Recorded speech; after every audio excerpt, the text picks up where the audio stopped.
ಬಂಧುಗಳೇ, ಇವತ್ತು ಈಗಾಗಲೇ ಹಿರಿಯರಾದ ಉಚ್ಚಾಯ ಸಾಹೇಬರು ಹೇಳ್ದಂಗೆ ಇಡೀ ಕರ್ನಾಟಕ ರಾಜ್ಯದಲ್ಲಿ ಇವತ್ತು ರಾಜ್ಯಾದ್ಯಂತ 101 ಸಮುದಾಯದ ಪರಿಶಿಷ್ಟ ಜಾತಿಯ 101 ಜಾತಿಗಳ ಸಾಮಾಜಿಕ ನ್ಯಾಯಕ್ಕಾಗಿ 35 ವರ್ಷಕ್ಕಿಂತ ಹೆಚ್ಚು ಎಲ್ಲ ಸಂಘಟನೆ, ಎಲ್ಲ ಮುಖಂಡರುಗಳು, ಬುದ್ಧಿಜೀವಿಗಳು, ಸಾಹಿತಿಗಳು, ಹೋರಾಟಗಾರರು ಈ ಒಳ ಮೀಸಲಾತಿಗೆ ಹೋರಾಟ ಮಾಡ್ಕೊಂಡು ಬಂದಿದ್ವಿ. 1/8/2024 ಸುಪ್ರೀಂ ಕೋರ್ಟ್ ತೀರ್ಪು ಬಂದ ನಂತರ ಆಯಾ ರಾಜ್ಯಗಳು ಒಳ ಮೀಸಲಾತಿ ಜಾರಿ ಮಾಡಲಿಕ್ಕೆ ಅವಕಾಶ ಇದೆ. ಅದರಿಂದ ಆಯಾ ರಾಜ್ಯಗಳು ದತ್ತಾಂಶನ ಇಟ್ಕೊಂಡು ಯಾವ ಸಮುದಾಯ, ಯಾವ ಗುಂಪಿಗೆ ಅವಕಾಶ ವಂಚನೆ ಆಗಿದೆ ಅವಕ್ಕೆ ಹೆಚ್ಚು ಆದ್ಯತೆ ಕೊಟ್ಟು ಎಲ್ಲ ಶಿಕ್ಷಣ, ಉದ್ಯೋಗ, ಆರ್ಥಿಕ ಕಾರ್ಯಕ್ರಮಗಳಲ್ಲಿ ಅಲೆಮಾರಿ ಸಮುದಾಯಗಳಿಗೆ ಸಾಮಾಜಿಕ ನ್ಯಾಯ ಒದಗಿಸ್ಬೋದು ಅಂತ ತೀರ್ಮಾನ ಆಯಿತು. ಅದರಂತೆ ಕರ್ನಾಟಕ ಸರ್ಕಾರ ನಾಗಮೋಹನ್ ದಾಸ್ ಆಯೋಗದ ರಚನೆ ಮಾಡಿ ಬಹುಶಃ ಇಡೀ ದೇಶದಲ್ಲಿ ಅಷ್ಟು ವೈಜ್ಞಾನಿಕವಾಗಿ ಯಾವುದೇ ಸರ್ವೆ ಆಗಿಲ್ಲ. ಸುಮಾರು 1,18,00,000 ಜನರಲ್ಲಿ 1,05,00,000 ಜನಕ್ಕಿಂತ ಹೆಚ್ಚು ಜನನ ಸರ್ವೆ ಮಾಡಿ 93% ಸರ್ವೆ ಆಗಿದೆ. ಆ ಮಾನದಂಡ ಇಟ್ಕೊಂಡು 5 ಕೆಟಗರಿನ ಮಾಡಿತ್ತು.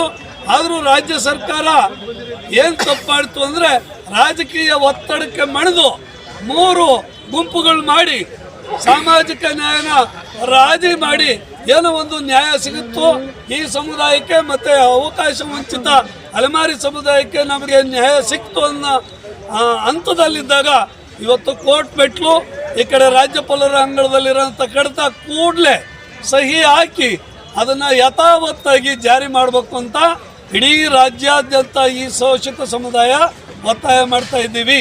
ಇಲ್ಲಿ ನಮಗೆ ವ್ಯಕ್ತಿಗತವಾಗಿ ಯಾವುದೇ ಮಂತ್ರಿಗಳು, ಯಾವುದೇ ರಾಜಕಾರಣಿಗಳು, ಯಾವುದೇ ಸಾಮಾಜಿಕ ಜಾಲತಾಣದಲ್ಲಿ ಬಾಯಿ ಬಂದು ಮಾತಾಡ್ತಾರಂತೂ ಅವ್ರು ಯಾರ ಬಗ್ಗೆನೂ ನಮಗೆ ಗುರಿ ಅಲ್ಲ.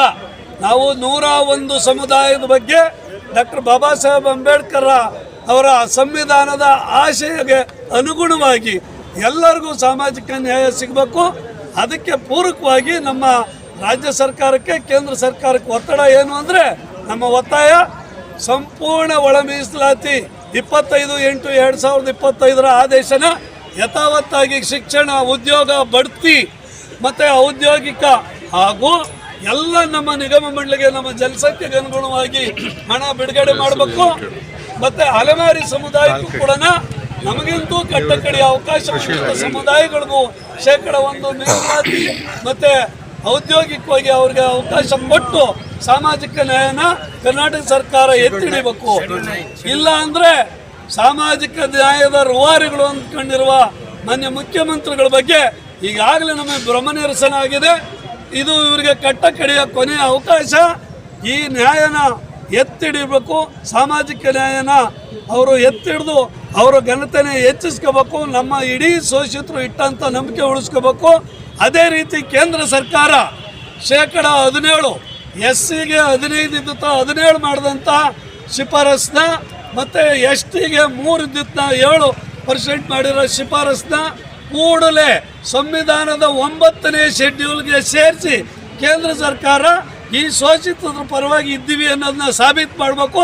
ಇಲ್ಲ ಅಂದರೆ ಇವ್ರು ಆಡ್ಕೊಂಡು ಸುಮ್ಮನೆ ಚುನಾವಣಾ ಸಂದರ್ಭದಲ್ಲಿ ಎಲ್ಲ ಪಕ್ಷದವರು ಒಬ್ಬರ ಮೇಲೆ ಹೇಳ್ಕೊಂಡು ಜನರಿಗೆ ಅರ್ಥ ಆಗಿದೆ. ಚುನಾವಣೆ ಹತ್ರ ಬಂದಾಗ ಜನ ತೀರ್ಮಾನ ಮಾಡ್ತಾರೆ ಯಾರು ಸರಿ ತಪ್ಪು ಅಂತ. ಅದಕ್ಕೆ ಅವಕಾಶ ಕೊಡಬಾರ್ದು.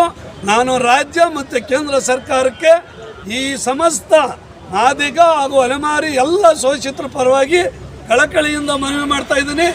ಒಳ ಮೀಸಲಾತಿನ ಸಂಪೂರ್ಣವಾಗಿ ಜಾರಿ ಮಾಡಿ ಸಂವಿಧಾನದ 9ನೇ ಶೆಡ್ಯೂಲ್ಗೆ ಹಾಕಿ ಸಾಮಾಜಿಕ ನ್ಯಾಯ ಎತ್ತಿಡಬೇಕು ಎಂದು ಮತ್ತೊಮ್ಮೆ ಎಲ್ಲರ ಪರವಾಗಿ ಈ ಜಿಲ್ಲೆಯ ಸಮಸ್ತ ಶೋಷಿತರ ಪರವಾಗಿ ಮನವಿ ಮಾಡ್ತಾ ಇದ್ದೀನಿ. ಜೈ ಭೀಮ್, ಜೈ ಅಂಬೇಡ್ಕರ್. ನಿಮ್ಮ ಹೆಸರನ್ನು ಡಿಸಿಗ್ನೇಷನ್? ಡಾಕ್ಟರ್ YK ಬಾಲಕೃಷ್ಣಪ್ಪ, ಸದ್ಯಕ್ಕೆ ಜಿಲ್ಲಾ ಒಳ ಮೀಸಲಾತಿ ಹೋರಾಟ ಸಮಿತಿಯ ಅಧ್ಯಕ್ಷರು. ಎಲ್ಲ ನಮ್ಮ ಎಲ್ಲ ಮುಖಂಡರುಗಳೊಂದಿಗೆ ನಾಗರ ಮಹಾಸಭಾ, ದಲಿತ ಪರ ಸಂಘಟನೆಗಳು, ಎಲ್ಲ ಶೋಷಿತ ಪರ ಸಂಘಟನೆಯ ಮುಖಂಡರುಗಳು, ನಾಗಾರ್ಜುನ ಪತ್ರಿಕಾ ಸಹಕಾರ ಸಂಘದವರು, ನಮ್ಮ ಎಲ್ಲ ಮುಖಂಡರುಗಳು ಪಕ್ಷಾತೀತವಾಗಿ ಎಲ್ಲರೂ ಇದ್ದೀವಿ. ಹಿರಿಯರಾದ ಕೆಂಚಮರಯ್ಯನವರು, ಮುಚ್ಚಯ್ಯನವರು, HR ಎಲ್ಲರೂ ಇದ್ದೀವಿ. ಇಲ್ಲಿ ನಾವು ಯಾವುದೇ ಗುಂಪು ಪಕ್ಷ ಅಲ್ಲ. ನಮಗೆ ಒಳ ಮೀಸಲಾತಿ ಯಥಾವತ್ತಾಗಿ ಜಾರಿ ಆಗಬೇಕು, ಅಷ್ಟೇ ನಮ್ಮ ಕಳಕಳಿಯ ಮನವಿ.